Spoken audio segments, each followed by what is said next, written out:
So hello everyone, नमस्कार सभी को। एक बार फिर से स्वागत है आप सभी का आपके अपने YouTube platform teachers spotlight by जारफ अड्डा पे।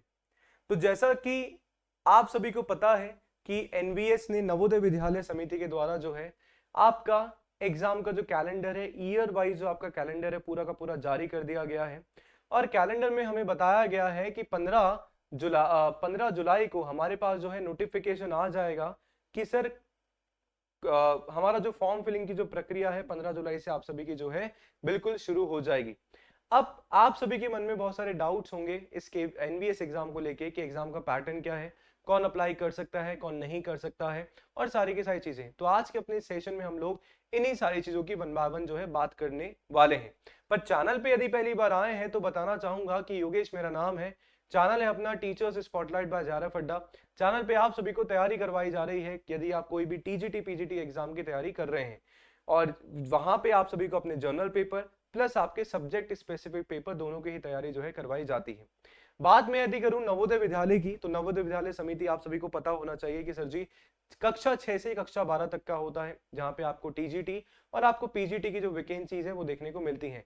पीआरटी प्राइमरी टीचर यहाँ पे नहीं होता है, और जैसे आपके ईएमआरएस रेजिडेंशियल स्कूल होता है वैसे ही जो एनवीएस है आप सभी के रेजिडेंशियल स्कूल होते हैं for teachers and students as well. ठीक है जी। और एक यही चीज है जो एनवीएस को काफी अच्छा बनाती है, और साथ में आप सभी को यहाँ पे अच्छी सैलरी के साथ आप सभी को एचआरए भी काफी अच्छा जो है दिया जाता है। ठीक है, तो अब हम बात कर लेते हैं कि सर सबसे पहले एलिजिबिलिटी क्राइटेरिया की, कि जो भी टीजीटी में अप्लाई करना चाहते हैं, टीजीटी में जो भी अप्लाई करना चाहते हैं तो सर वो उनके पास एलिजिबिलिटी क्राइटेरिया क्या होना चाहिए। तो टीजीटी के लिए सबसे इंपॉर्टेंट चीज तो क्या है सर जी, ग्रेजुएशन आप सभी की होनी चाहिए, प्लस सीटेट पेपर 2 आप सभी का यहाँ पे चलेगा, प्लस जो है आप सभी के पास यहाँ पे बीएड भी बिल्कुल होनी चाहिए, बिल्कुल पूरी कंप्लीट। वहीं मैं बात करूं पीजीटी की, यदि पीजीटी के लिए आप पोस्ट ग्रेजुएट टीचर के लिए अप्लाई करना चाहते हैं, तो जैसे कि आप सभी को पता ही है कोई सा भी पीजीटी करूं सर पीजी यानी कि पोस्ट ग्रेजुएशन आप सभी की होनी चाहिए, प्लस जो है बीएड यहां भी आप सभी को चाहिए ही चाहिए। तो टीजीटी में सीटेट चाहिए, पीजीटी में नहीं चाहिए। पीजीटी में आपको पीजी प्लस बीएड, और टीजीटी में ग्रेजुएशन सीटेट और आपको बीएड यहाँ पे चाहिए होता है। नेक्स्ट बच्चा, अगर अपन बात करें एज की, आयु की, तो आयु की यहाँ पे क्या सीमा है।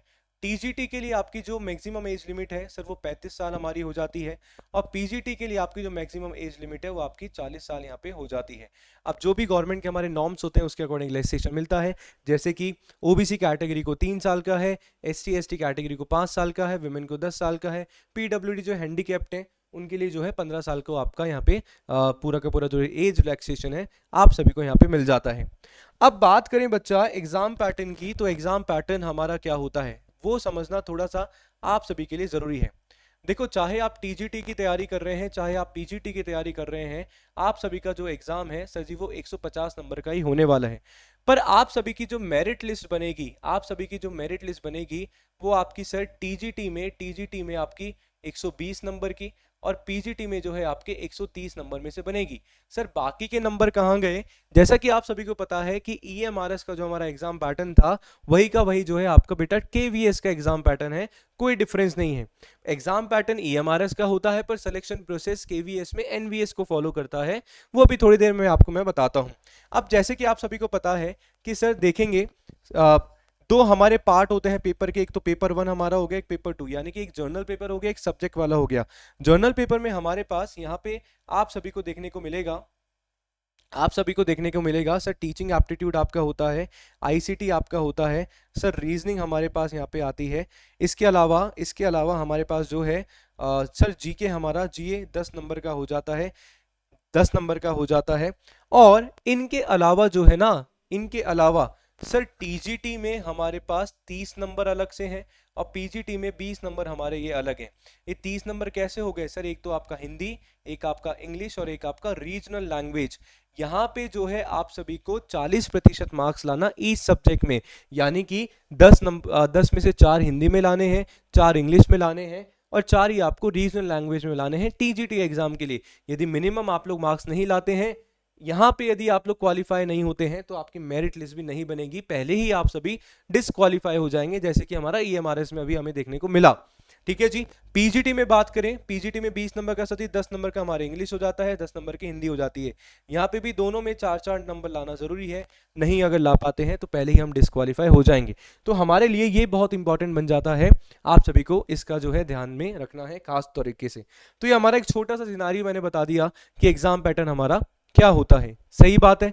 अब बात करूं मैं नेक्स्ट हमारे सिलेक्शन प्रोसेस की। सर सिलेक्शन प्रोसेस हमारा कैसा होगा, है ना, क्या इंटरव्यू होता है या नहीं होता है? तो बिल्कुल बेटा, एनवीएस में आपका इंटरव्यू होगा। सबसे पहले तो सर जी आप सभी को एग्जाम देना है, एग्जाम के पास जो है आप सभी का यहाँ पे इंटरव्यू होगा। एग्जाम का जो आपका वेटेज है वो आप सभी का 70% रहने वाला है आपकी फाइनल मेरिट लिस्ट में, और 30% आपका वेटेज जो है आपका इंटरव्यू का होने वाला है। तब जाके जो है आप सभी को क्या मिल जाएगी सर जी, जॉब जो है आप सभी को यहाँ पे मिल जाएगी। तो एक छोटा सा सिनारियो जो है मैंने आप सभी को बता दिया, कैसे क्या एग्जाम पैटर्न है, एज लिमिट है, क्राइटेरिया है, पूरा का पूरा। अब आप सभी के मन में डाउट आ रहा होगा कि सर वैकेंसी हमारी कब आएगी? तो मैंने अभी शुरुआत में ही बताया था कि सर 15 जुलाई को बताया गया है कि आप सभी के को जो है नोटिफिकेशन देखने को मिलेगा 15 जुलाई 2024 को। और एग्जाम की जो टेंटेटिव डेट है ना वो आप सभी को बताई गई है कि 30 सितंबर यानी कि 30 सितंबर तक आप सभी का एग्जाम करवा लिया जाएगा। तो आप सभी को भैया तैयार रहना है। तो जून 15 पे आज हम खड़े हैं, है ना, जून 14 पे, 14 जून को, तो मतलब लगभग 3 महीने का समय हमारे पास है। तो तैयारी बढ़िया वाली करनी है, और आपकी इस तैयारी को बढ़िया करने के लिए बहुत जल्दी केवीएस का जो है बैच हम लोग लेके आ रहे हैं। यदि आप लोग DSSB की तैयारी कर रहे हैं, DSSB की तैयारी कर रहे हैं, तो DSSB के लिए ऑलरेडी जो है मास्टर बैच चल रहा है। आप लोग जो है मास्टर बैच में एनरोल करवा सकते हैं यदि आपने अभी तक नहीं करवाया है तो। अब एनरोल कैसे करवाना है मैं एक बार आप सभी को जो है बता भी देता हूं अगर ये वर्क करता है तो, पर ये काम नहीं करेगा, एक बार चेक कर लेते हैं, कर तो जाएगा। आपको टाइप करना है बेटा JRF अड्डा, यदि आप JRF अड्डा लिखेंगे और आप सभी को जो है सर्च करना है JRF अड्डा। बेटा हमने सर्च किया, और JRF अड्डा यदि आप सर्च करोगे तो आप सभी को यहाँ पे देखने को मालूम पड़ेगा, यहाँ पे पूरा का पूरा एप्लीकेशन है। मोबाइल एप्लीकेशन पे भी जा सकते हैं, वेब से भी कर सकते हो, कोर्सेज में जाएंगे, टीचिंग एग्जाम में जाएंगे तो टीचिंग एग्जाम में बेटा आप सभी को यहाँ पे मिलेगा DSSB का पूरा पूरा मास्टर बैच है, जहाँ पे journal paper plus commerce PGT की तैयारी कर रहे हैं तो वो आप सभी को बढ़िया तरीके से मिल जाता है। तो केवीएस एग्जाम के लिए और EMRS एग्जाम के लिए, दोनों के लिए बेटा हम लोग जो है आप सभी के लिए कॉमर्स पीजीटी का भी बैच मैं लेके आ रहा हूँ, जर्नल पेपर का बैच लेके आ रहा हूँ। तो बिल्कुल आप लोग कनेक्टेड रहिए हमारे साथ, और साथ में बने रहिए teachers spotlight bye JRF Adda के साथ। इसके अलावा कुछ भी डाउट होता है तो कमेंट सेक्शन में आप लोग कर सकते हैं, पूछ सकते हैं, वी विल ट्राई कि आपको आंसर दिया जाए। तो बाकी मिलते हैं नेक्स्ट सेशन में, तब तक के लिए बने रहिए teachers spotlight bye JRF Adda के साथ। Thank you so much, bye bye.